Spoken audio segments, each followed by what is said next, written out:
انتہائی اندھیری سڑک، دونوں طرف گھنے جنگل، یہ جگہ جہاں دن میں کوئی بھی نہیں آنا چاہتا۔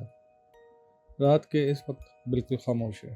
لوگ کہتے ہیں یہاں سے گزرتے وقت لوگوں نے عجیب چیزیں محسوس کی، درد بھری چیزیں، سائے اور بنا وجہ کی گھنٹی کی آواز۔ ارمان، ایک جرنلسٹ جو ہارر سٹوری پر کام کرتا ہے، اور سائرہ، اس کی فوٹوگرافر دوست جو ہر چیز کو کیپچر کرنے کا جنون رکھتی ہے۔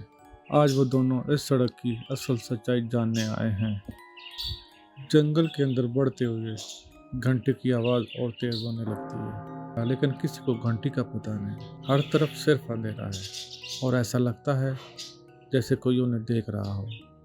وہ پرانا مکان، ایک وقت کی شاندار حویلی، اب بس ایک ٹوٹا ہوا کھنڈر ہے۔ لوگ کہتے ہیں یہ آنے والا کوئی واپس نہیں جاتا۔ مکان کے اندر ہر طرف، ہر دیوار پر پرانی تصویر لٹکی ہوئی، لیکن ہر تصویر میں ایک چیز برابر ہے، ایک سایہ جو ہمیشہ کسی کے پیچھے یا ان کے اوپر منڈلاتا ہے۔ اچانک ارمان اور سارہ اپنے آپ کو ایک تصویر میں دیکھتے ہیں، وہ تصویر جو اس مکان میں ان کے آنے سے پہلے کی ہے۔ ڈر بڑھنے لگتا ہے کیونکہ سایہ ان کے ساتھ ہے، ان کا پیچھا کر رہا ہے۔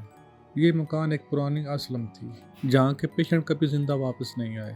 وہ سایہ ان لوگوں کی روح ہے جو یہاں زندہ دفنا دیے گئے، اور جو بھی یہاں آتا ہے اس کا نام اس تصویر میں شامل ہو جاتا ہے۔